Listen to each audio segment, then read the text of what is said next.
Welcome to செய்யார் நிம்மி சமையல். இன்றைக்கி நம்ம சிக்கன் கிரேவி எப்படி பண்ணலான்னு பார்க்கலாம்.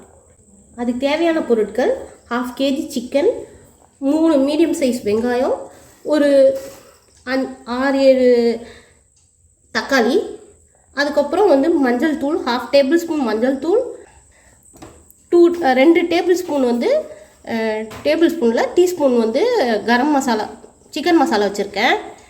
1 ஸ்பூன் டீஸ்பூனில் சோம்பு, 1/2 ஸ்பூன் சீரகம், 1 டேபிள் ஸ்பூன் மிளகு, அப்புறம் காஷ்மீரி மிளகாத்தூள் ஒரு டேபிள் ஸ்பூன் வச்சுருக்கேன். அதுக்கப்புறம் ஹோம்மேட் நம்ம மிளகாத்தூள் இருக்கு இல்லையா, சில்லி பவுட்ரு, அது ஒரு 2 ஸ்பூன் வச்சுருக்கேன். அப்புறம் கொஞ்சம் கருவேப்பிலை.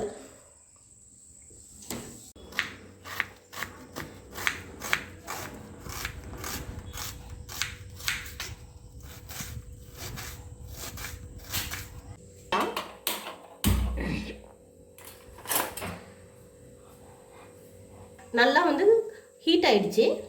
இப்போ என்ன பண்ணலான்னா, ஒரு 3 டேபிள் ஸ்பூன் போல் எண்ணெய் ஊற்றிக்கலாம்.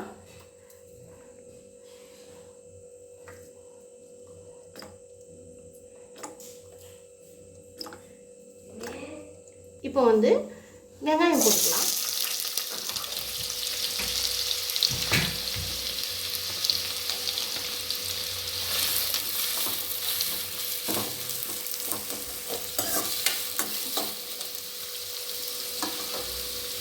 இப்போ கூட நம்ம சால்ட் சேர்த்துக்கலாம். சீக்கிரமாக வெங்காயம் வரவும் கொஞ்சமாக சேர்த்துக்கிறோம்.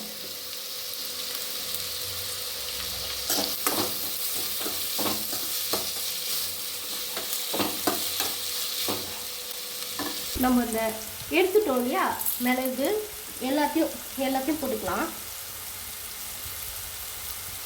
மிளகு,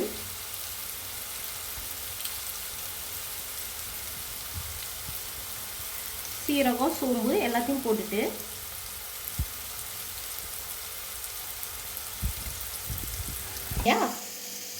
அந்த நம்ம மிளகாத்தூள், சில்லி பவுட்ரு எல்லாத்தையுமே இதுலேயே போட்டுக்கலாம். மிக்ஸி ஜார்லேயே போட்டுக்கலாம். நம்ம எடுத்து வச்சுருந்தோம் இல்லையா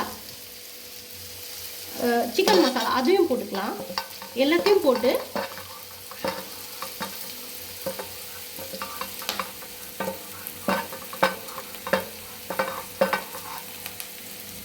கொஞ்சமாக தண்ணி ஊற்றி லைட்டாக கொஞ்சம் அரைச்சிக்கணும். பேஸ்ட் மாதிரி அரைச்சிக்கணும். வெங்காயம் கோல்டன் ப்ரௌன் கலரில் மாறிடுச்சு.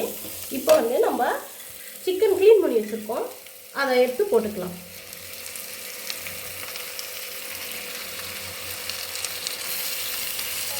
பண்ணலாம். இது அப்படியே கலந்து வச்சுட்டு கொஞ்சம் கலர் சேஞ்ச் ஆகிற வரைக்கும் நல்லா வதக்கிக்கலாம்.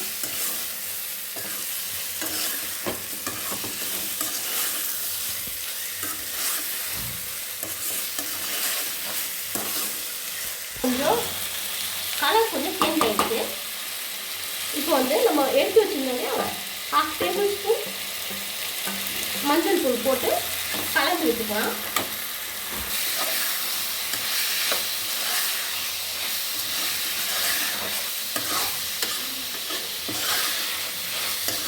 நல்லா கலர் சேஞ்ச் ஆகும்.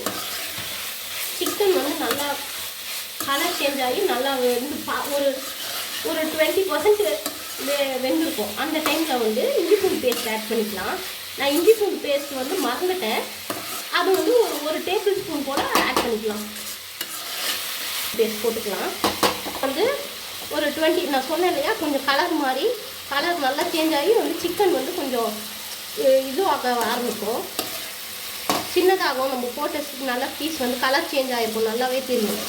இப்போ இஞ்சி பூண்டு பேஸ்ட்டு ஒரு ஸ்பூன் போட்டுக்கலாம்.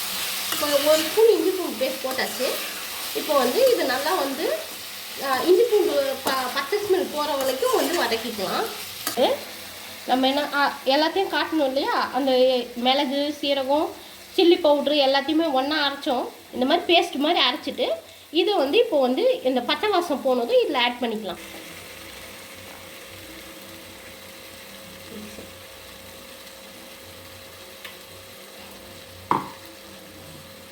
இப்போ அதே ஜாரில் நம்ம வந்து இந்த எடுத்து வச்சோம் இல்லையா அந்த தக்காளியையும் வந்து அரைச்சிக்கலாம். வந்து நம்ம அந்த பேஸ்ட் போட்டோம் இல்லையா அதையும் சேர்த்து நல்லா கலந்து விட்டு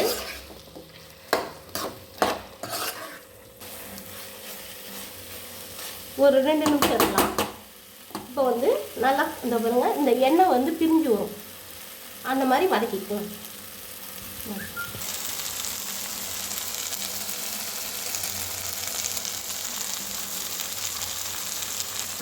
இந்த டைமில் நம்ம அரைச்சி வச்சுருக்கோம் இல்லையா அந்த தக்காளியை ஆட் பண்ணிக்கலாம்.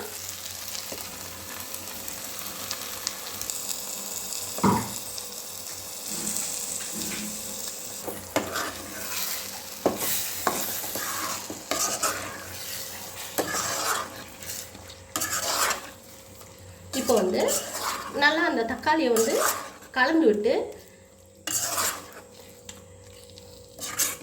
இந்த தக்காளி நல்லா வந்து வதங்கி நல்லா எண்ணெய் விடுற அளவுக்கு வதக்கிக்கலாம். அது வந்து கொஞ்சம் நேரம் ஆகும், ஒரு 2 மினிட்ஸ்க்கு மேலே ஆகும்.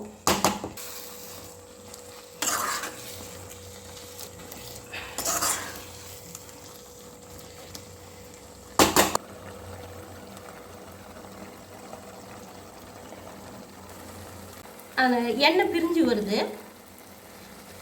எண்ணெய் பிரிஞ்சு வந்ததும் உங்களுக்கு எவ்வளோ தேவையோ கிரேவிக்கு ஏற்ற மாதிரி நீங்கள் வந்து தண்ணி வந்து ஊற்றி அட்ஜஸ்ட் பண்ணிக்கலாம். நான் வந்து இன்றைக்கி இட்லிக்கு செய்ய போகிறேன், அதனால் வந்து நான் ஒரு கப்பு போல் தண்ணி ஊற்ற போகிறேன். இப்போ வந்து 1 கப் தண்ணி ஊற்றிக்கலாம். தண்ணி ஊற்றிட்டு கலந்து விட்டுட்டு உப்பு நீங்கள் உங்களுக்கு எவ்வளோ தேவையோ டேஸ்ட் பார்த்துட்டு நீங்கள் போட்டுக்கலாம். நான் கொஞ்சமாக தான் போட்டேன், இப்போ நீங்கள் வந்து போட்டுக்கலாம். ஒரு 1/2 ஸ்பூன் அளவுக்கு நான் போட போகிறேன். இப்போது நல்லா டேஸ்ட் பார்த்துட்டு இப்போ வந்து இதை வந்து ஒரு 10 மினிட்ஸ் போல் மீடியம் ஃப்ளேமில் வேகட்டும். அப்புறம் எப்படி இருக்குன்னு பார்க்கலாம். சிக்கன் கிரேவி ரெடி ஆயிடுச்சு. இப்போ ஸ்டவ் ஆஃப் பண்ணிவிட்டு கொத்தமல்லி கொஞ்சம் கட் பண்ணி வச்சதை தூவி இறக்கிடலாம். அவ்வளோதான், சிக்கன் கிரேவி ரெடி. இதுக்கு இட்லிக்கு இது செமையான சைட் டிஷ். இப்போது வந்து சுட சுட சிக்கன் கிரேவியும் இட்லியும் ரெடி ஆயிடுச்சு. இன்றைக்கி சிக்கன் கிரேவி ரொம்ப அருமையாக வந்திருக்கு. இந்த வீடியோ உங்களுக்கு பிடிச்சிருந்தா லைக் பண்ணுங்கள், கமெண்ட் பண்ணுங்கள், ஷேர் பண்ணுங்கள். செய்யார் நிம்மி சமையல் சேனலுக்கு சப்ஸ்கிரைப் பண்ணுங்கள். தேங்க்ஸ் ஃபார் வாட்சிங்.